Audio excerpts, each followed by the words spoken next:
రామ్మా, మన ఇంటికొచ్చే, నీ పుట్టింటికొచ్చే. నిన్ను మహారాణిలో చూసుకుంటాను.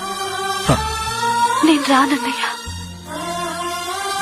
లక్ష్మి, నేను పుట్టింటికొస్తే ఆదరిస్తావు, అన్నం పెడతావు, నన్ను నీ గుండెల్లో పెట్టుకొని చూసుకుంటావు. కానీ నా మీద పడ్డ నిందని మాత్రం చెరపలేవు కదన్నయ్యా.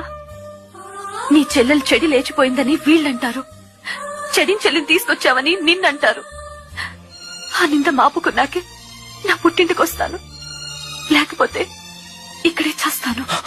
అమ్మా, అంత మాట అనొద్దమ్మా. నువ్వు నూరేళ్లు హాయిగా బతకాలి. అన్నయ్య, నిజమన్నది కడుపులో ఉన్న బిడ్డ లాంటిది. ఏదో ఒక రోజు బయటపడక తప్పదు. నేను నిర్దోషణం తేలిన తర్వాత ఒక్క క్షణం కూడా ఇంట్లో ఉండను. తలెత్తుకుని మనింటికి వస్తాను. అంతవరకు నన్ను పుట్టింటికి రమ్మని కన్నయ్య. రాలేనన్నయ్య.